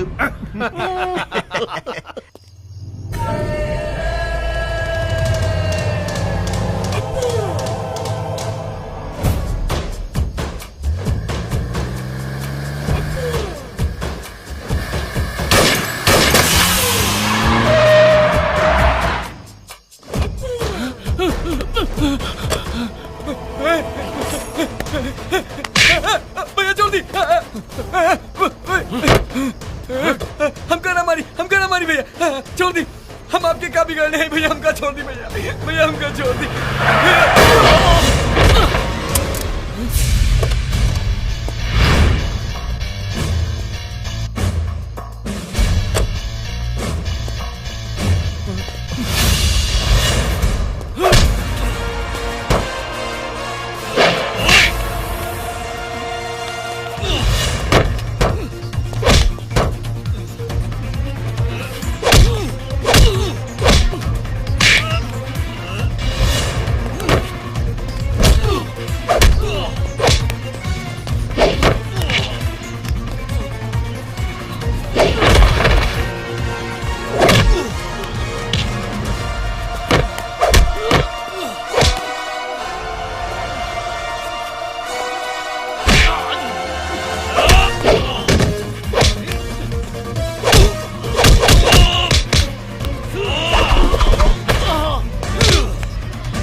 सर आपने मुझे याद किया? हाँ याद किया। कल क्या हुआ? अबू कौन है पता चला? सर मैं घटना स्थल पर अबू के चेहरे से नकाब उतार चुका था कि अचानक उसने मेरी आंखों में धूल झोंक दिया और मैं उसे देख नहीं पाया। अच्छा, तुम्हारी आंखों में धूल झोंक के चला गया या तुम मेरी आंखों में धूल झोंक रहे हो? सर मैं कुछ समझा नहीं, आप क्या कहना चाह रहे हैं? मैं साफ शब्दों में कहना चाहता हूं विजय, जब मैंने उसकी शक्ल देख ली तो तुम कैसे नहीं देख पाए? सर आप वहां कैसे? तो जानना चाहोगे कि अबू कौन है? क्यों नहीं जानना चाहूंगा सर, बताइए मुझे वो कौन है। अबू कोई और नहीं, तुम्हारा भाई आफताब है। आफताब ही अबू है।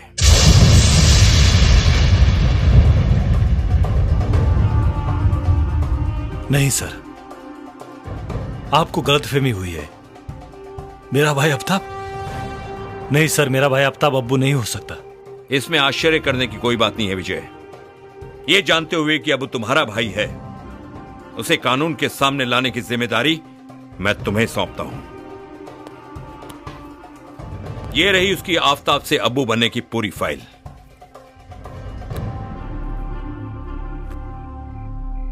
सर, मैं सपने में भी नहीं सोच सकता था उस नकाब के पीछे का चेहरा मेरा अपना भाई आफताब का होगा। लेकिन सर, मैं आपसे वादा करता हूं, एक जिम्मेदार पुलिस अफसर होने के नाते कानून और वर्दी की हिफाजत के लिए अगर मुझे मेरे भाई के सीने पर गोली भी चलानी पड़ी तब भी मैं पीछे नहीं हटूंगा। गुड।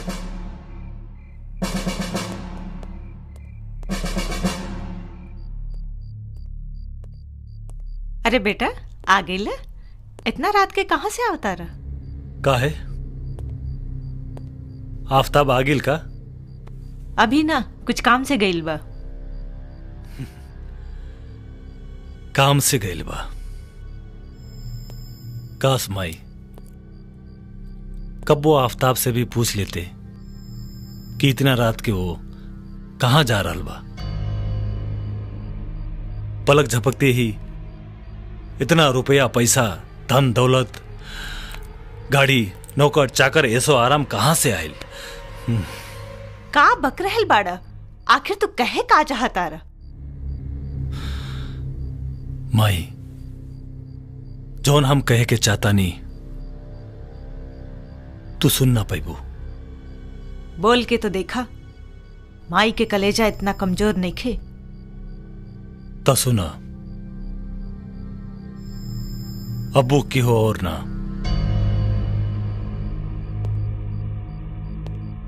तोहरा अपना बेटा आफताब ही अब्बू है।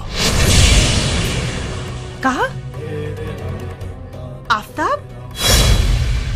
हाँ माई, ना, हम सच कहता नहीं। ये ना हो सकेला, ना, ऐसा ना हो सकेला। कहता ही झूठ बा, कहता ही झूठ बा, झूठ भाई।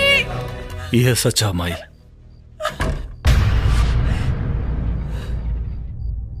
का झूठ बा माई? का बात बा? मत बोल हमरा के माई। आज से तोर माई मर गई। आज समझ में आ गई कि अपना और पराया में का अंतर होला। माई, ई का कहतरू माई? का कहतरू? का ई सच नहीं खे कि तू ही अब्बू हवे? ई तो से के कहला? के कहला तो से? विजय, अरे माई, ई तो हमरा तरक्की से जरता। का हम तोरा तरक्की से जलता नहीं? अपनी पाप के कमाई के तरक्की कहता रे? अरे तू माई के बेवकूफ बना सकेले, लेकिन एगो ईमानदार पुलिस अफसर के ना। अगर ये बात झूठ बा तो माई के सर पे हाथ रख के क्रिया खो और बोल कि तू अब्बू ना होवे। हाँ क्रिया। का क्रिया? क्या करता रू माई?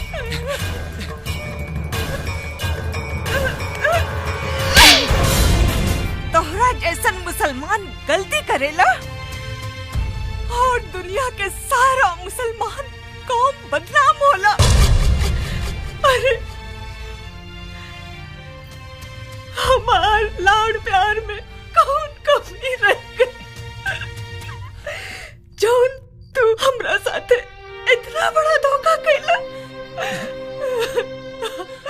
हम तोरा खातिर का ना कैसे बताई माई के क्या समझाऊं? कुछ भी कही नहीं। माई के इंतकाम पूरा करे खातिर बचपन में विजय के अलग सुता के हम तोरा के अपना कलेजा से लगा के सुतौनी। माई ना, अपना घर में दिवाली मनौली तो ओकरा साथे ईद, एक तरफ होली मनौली तो एक तरफ रमजान, एक तरफ गीता के पाठ पढ़ोली तो दूसरा और कुरान के, और तो हमरा साथे ऐसा विश्वासघात कैले कि हमरा पीठ पीछे हमार कबर खोद देले रे। माई ऐसे हमरा मत के माई। जीते जी मार देले। माई माई हमरा के जीते ए माई जी मार ए माई ए माई ए माई माई चुप, एकदम चुप।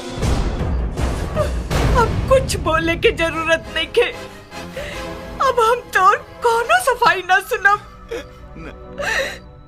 अरे इतना में तो कोनो जंगली जानवर भी होश मान जाते रे।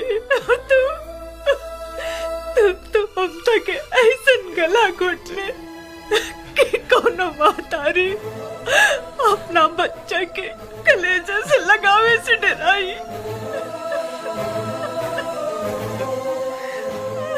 ए माई ए माई विजय ले चल हमरा के यहाँ से, नहीं तो एक पाप से बनल छत के नीचे हमार दम घुट जाई।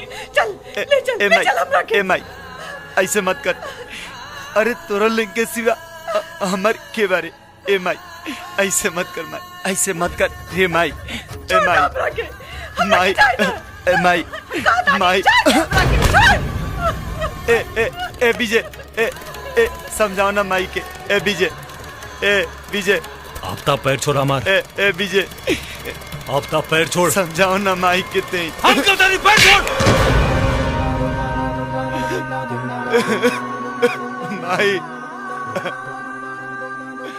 अरे जा लो सब लोग, सब जाओ यहाँ से। हमके केहू ना चाहिए। अरे आज तू लोग अपना और पराया में फर्क डाल देला। हमके केहू ना चाहिए, ना चाहिए। हमके सजा मिले के चाहिए, मिले के चाहिए। चलो हमके मारे दा।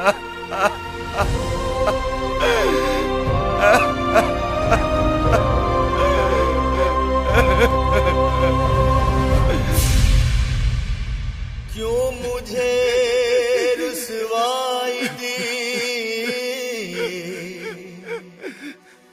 क्यों किया मुझको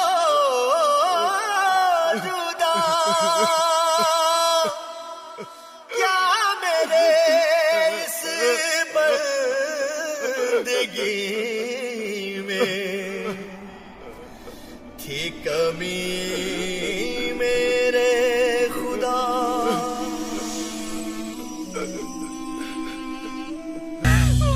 लेकिन मंत्री जी वो आफ्ताब हमने खातिर अब कोनो काम के न रह गइल। कानून के नजर में ससुरा के चेहरा आ गइल बा। अगर ओकरा बारे में कुछ सोचने लग गइल ना तो बहुत डेंजर हो सकेला हमने के खातिर। और ऊपर से ओकर भाई विजयया ससुरा कानून के रखवाला समझेला अपना आपके। अच्छा होइत विजयया आफ्ताब बा के ठोक दिले रही। शांत हो जा भानु प्रताप, शांत हो जा। राजनीति करे वाला के इतना गुस्सा शोभा ना देला। सब ठीक हो अरे खाक ठीक हो जाए। उदीने बोले रहले कि शुक्ला के बेटा के मारियो ने पहला ससुरा वल्लस के निशाना चुक गेल हमार। निशाना उसाना ना चुकल, विजयया के देख के फट गेल ओकर। हमरा तो डर लगा था कि कहीं विजयया के सामने हमने के राज दौकल देबे आफ्ताब। तू चिंता मत करा, ई विषय में हम डीआईजी से अभी बात करब। का हो ओकरा से मतलब का निकली होकर? तू तो ई कहावत सुनले होखबा कि लोहा के लोहा काटेला। हम ऐसन चाल चलब कि ओकरा के धोबी के कुत्ता बना दे। ना उ घर के रह जाई ना घाट के। तू देखत जा।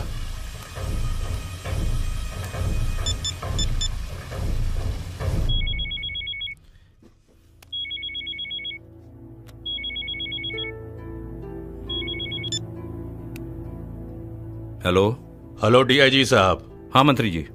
सुना है कि अब्बू के चेहरे के पीछे आफ्ताब निकला। एक्सक्यूज मी मंत्री जी, 1 मिनट प्लीज।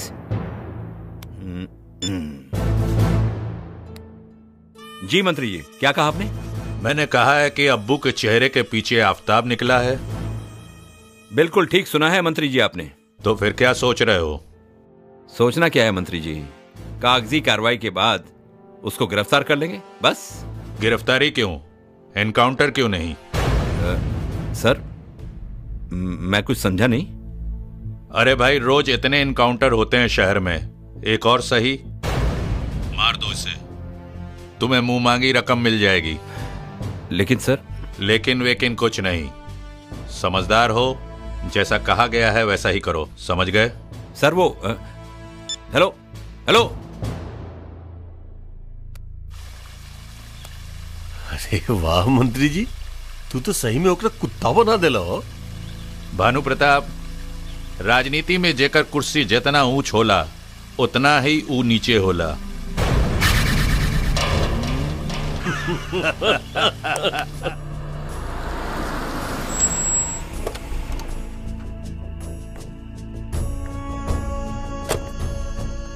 आओ आफ्ताब, तुमसे एक बहुत जरूरी बात करनी है। बोली सर, का बात बा? तुम्हें यह जानकर दुख होगा आफ्ताब कि जिन लोगों के लिए तुम अपनी जान की बाजी लगाकर दूसरों की जान लेने की कोशिश करते हो वही तुम्हारी जान के दुश्मन हैं, और उन्होंने तुम्हें मारने की सुपारी दी है मुझे। सर, ये कानून के पाठ हमके मत पढ़ाई। हमके पता बा कि हमार दुश्मन बा और कि हमार हमदर्द। अगर कोनो दूसर काम होके तय आफ्ताब के जरूर याद करब। सलाम।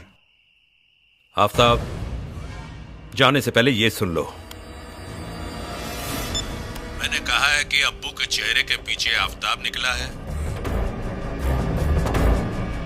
बिल्कुल ठीक सुना है मंत्री जी आपने। तो फिर क्या सोच रहे हो? सोचना क्या है मंत्री जी, कागजी कार्रवाई के बाद उसको गिरफ्तार कर लेंगे, बस। गिरफ्तारी क्यों? एनकाउंटर क्यों नहीं? मैं कुछ समझा नहीं। अरे भाई, रोज इतने एनकाउंटर होते हैं शहर में, एक और सही, मार दो इसे, तुम्हें मुंह मांगी रकम मिल जाएगी। लेकिन सर, लेकिन वेकिन कुछ नहीं, समझदार हो, जैसा कहा गया है वैसा ही करो, समझ गए? सर वो हेलो हेलो। जेकरा खाती चोरी करी उहे कहे चोर।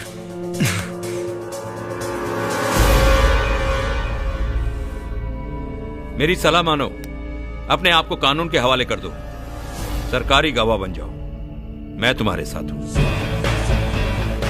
सर, अब वो अपन काम करी और आज से आफ्ताब अपन काम करी।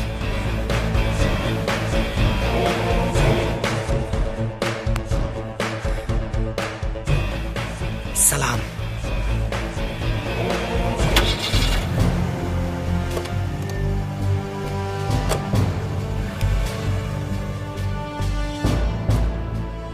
हम पुलिस वाले लोहे को लोहे से काटना बहुत अच्छी तरह जानते हैं।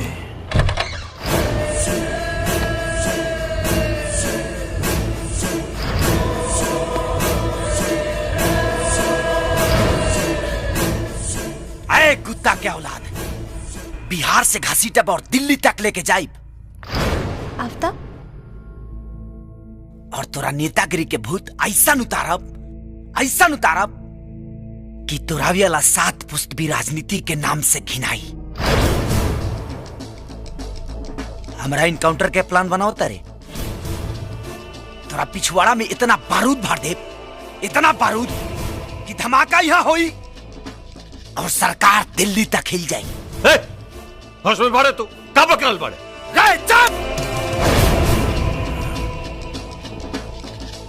ना तो तोरा बॉडी में इतना छेदा करब कि डॉक्टर भी कंफ्यूज हो जाए कि कौन छेदा कौना काम आवेला। और सुन, ते और तोर होम मिनिस्टर पूरा ताकत लगा दस अपना सुरक्षा कर, कैसे कि तहनी के पीछे अब तहनी के मौत के साया बन के मंडराइब और तहनी के खोदल कब्र में तोहनी के दफनाइब।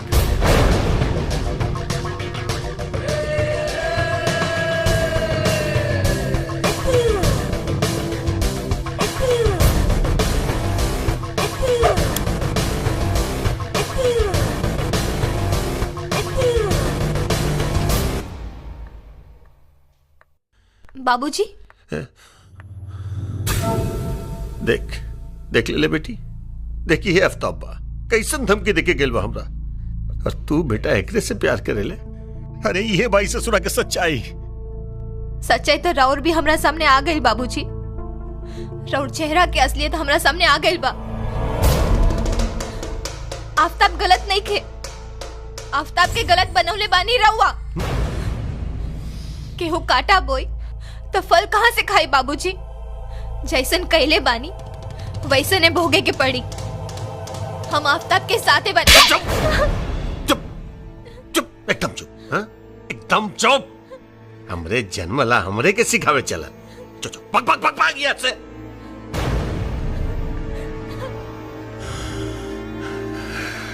ससुरा सही कह जाला रे। वक्त बुरा इला पे साया भी साथ छोड़ दे बेला। इंस्पेक्टर विजय। यस सर। एक गुप्त सूचना के आधार पर हमें यह खबर मिली है कि चुनावी सभा को संबोधित करते समय आफ्ताब होम मिनिस्टर और विधायक भानु प्रताप दोनों को मारने वाला है। सुरक्षा के चारों तरफ कड़े इंतजाम करवा दो और हो सके तो आफ्ताब को रंगे हाथों गिरफ्तार करो। यस सर। मैं आपको विश्वास दिलाता हूं कि मैं आफ्ताब को किसी भी कीमत पर गिरफ्तार कर लूंगा। फर्ज और कानून के हिफाजत के लिए अगर मुझे उस पर गोली भी चलानी पड़ी तो मेरे हाथ नहीं कांपेंगे sir. I am proud of you inspector Vijay. Best of luck. Thank you सर।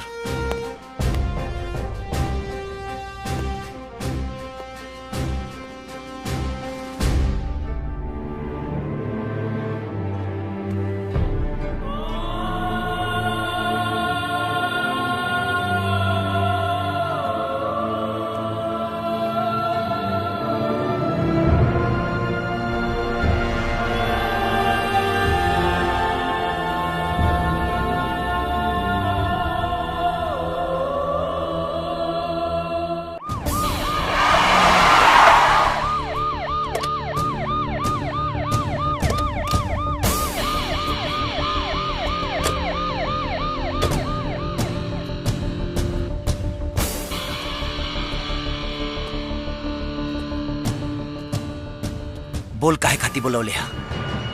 हमरी माई से थम के दूर कर देले। अब ते का चाहता रे? देख भाई, पुलिस के पता चल चुकल बा कि तू होम मिनिस्टर और विधायक भानु प्रताप के मारे वाला बाड़े। अपने आप के कानून के हवाले कर दे, ना तो एकर परिणाम अच्छा ना होई। ते हमके धमकी देता रे कि सलाह? अगर धमकी देता रे तो तोरा धमकी से हमरा पर कौनो असर पड़े वाला नहीं के, और सलाह देता रे तो ओकर कौनो जरूरत नहीं के। ते अपन काम कर, हम अपन करब, चाहे ओकर परिणाम कुछ भी होके। तो सुन, भाई के नाते समझावल हमार फर्ज रहे।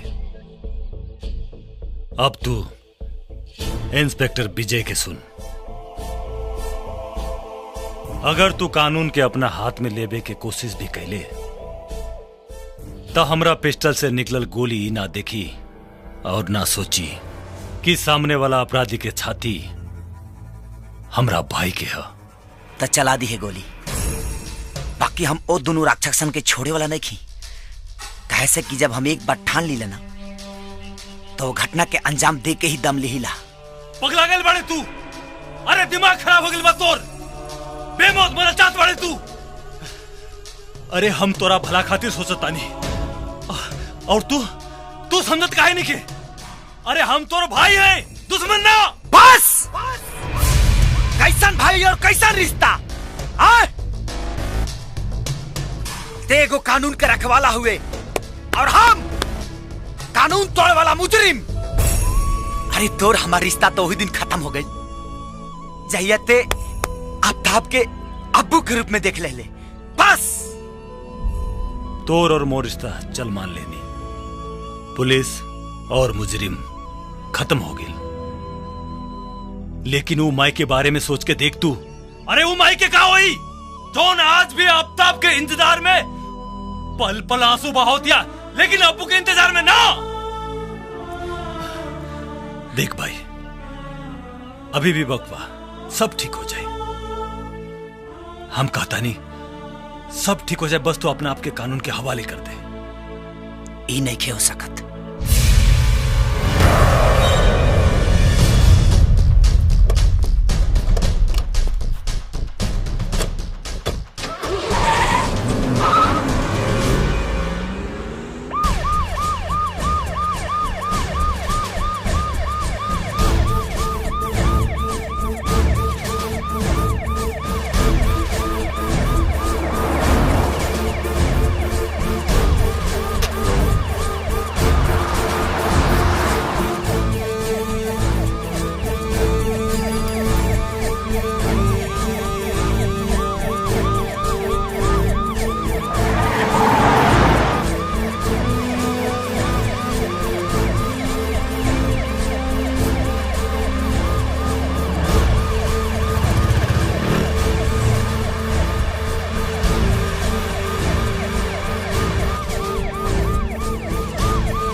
बोला कहाँ मारे तू लोग? निकल।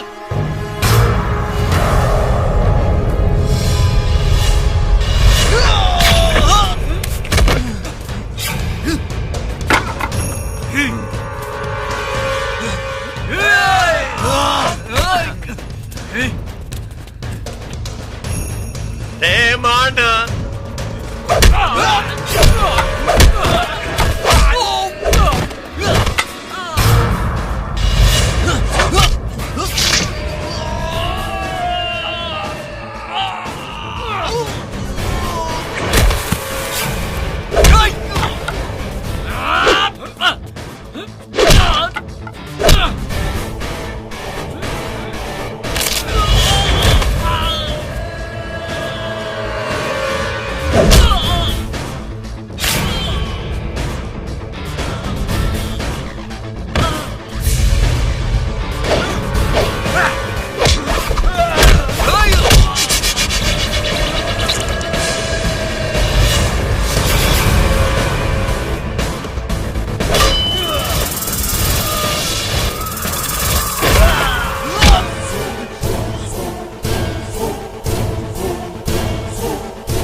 रुक जा आफ्ताब, तू हमरा के ना मार सकेलस। तू शायद नहीं खस जानत कि तोरा माई के नंगा वीडियो आजो हमनी भिरी बा। एने तू हमरा के मरबे और काल पूरा बाजार में वो सीडी फैल जाई, याद रखिए। आफ्ताब भाई, ई सीडी मिल गई, ठोक दो सर। ना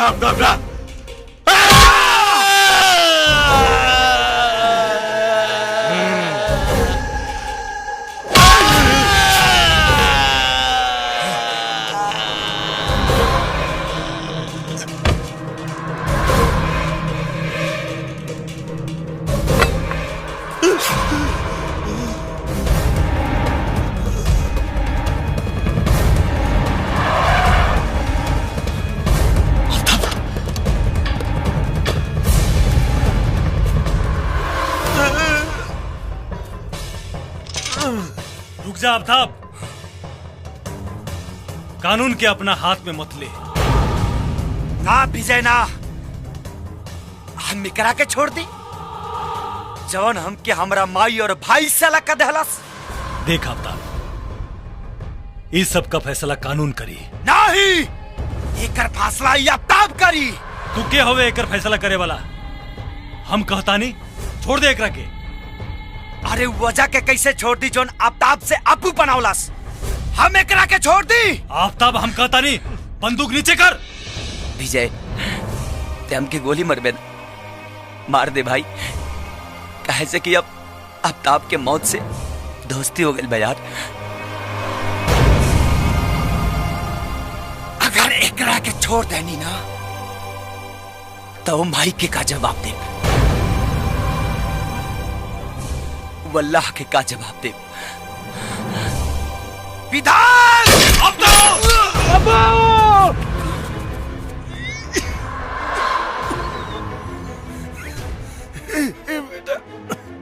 बच्चा ओकरा पीछे ओकर कोनो गलती नहीं के मुझे भी कैलस सब हमरा इशारा पे के भाई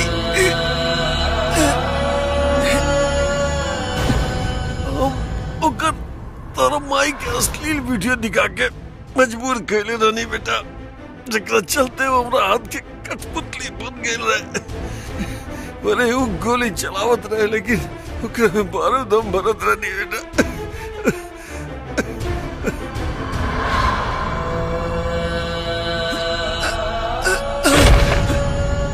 माई ओकरा कोनो गुनाह नहीं के ओकरा माफ कर दे बेटा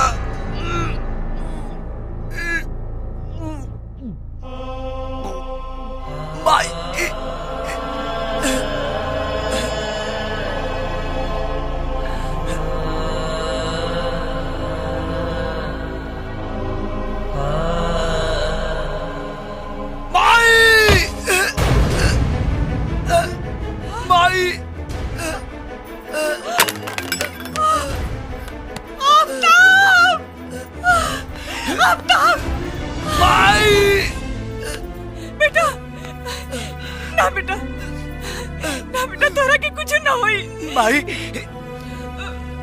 मरता हम वही दिन गए रहनी चाहिए तू घर छोड़ के आइलू और आज तक ही खाली शरीर जाई माई माफ कर दिए माई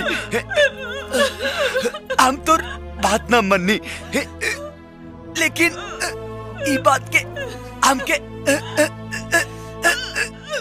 खुशी बा माई जवन मंत्री विधायक तो के बेइज्जत कैले और दोनों के मार देनी माई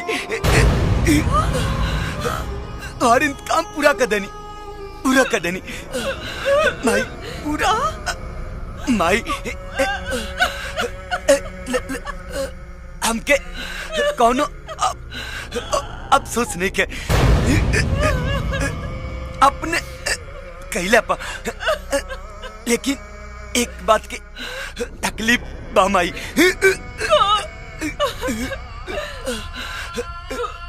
तोरा ममता के आंचल भी ना बेटा अपने अब्ताब के ना पहचान पौलस लेकिन माई एक बात कही अगर माई के ममता में मजहब आ गई तो ममता के कोनो महत्व ना होला ऐसे तो इस्लाम धर्म में लोग मरते ही जन्नत मांग लेला लेकिन हम अल्लाह से दुआ करब या अल्लाह अगला जन्म अगर मिले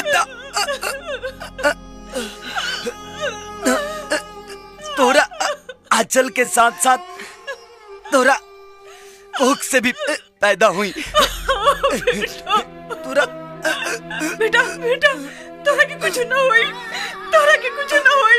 विजय भाई विजय तो के कुछ ना होई भाई आज हमरा तोरा पर फख्र बा जो ईमान के सच्चा होला वही सच्चा मुसलमान होला आज तोरा जैसन मुसलमान पर सारा दुनिया कुर्बान बा भाई अरे जौन काम हमरा के करे के रहे वो तू कर दे ले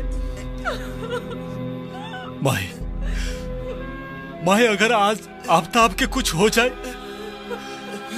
तो हम अपना आप के सारा जिंदगी माफ ना कर पाए विजय ये का हो गए हमरा हाथ अरे बेटा आफ्ताब जा बेटा नहीं तोरा के कुछ ना हो जल्दी एम्बुलेंस लेके एम्बुलेंस भाई डॉक्टर जा बेटा तोरा के कुछ ना होई बेटा अदालत इंस्पेक्टर विजय के सामने विधायक भानु प्रताप के मरते समय दिए गए इकबाल बयान को सुनने और उसके वीडियो देखने के बाद इस नतीजे पर पहुंची है कि अब्बू उर्फ आफ्ताब को विधायक भानु प्रताप ने उसकी मां का अश्लील वीडियो दिखाकर उसे गुनाह करने पर मजबूर किया। इसलिए ये अदालत उसे एक मजबूर और गुमराह युवक मानते हुए सुधरने का एक और मौका देती है, लेकिन साथ में जाने अनजाने उसने जो भी गुनाह किए हैं उसके लिए यह अदालत उसे 5 साल की सजा सुनाती है।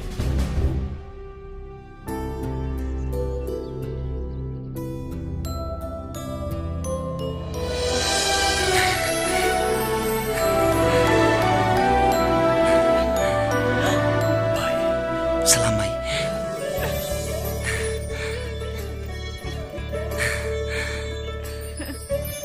विजय,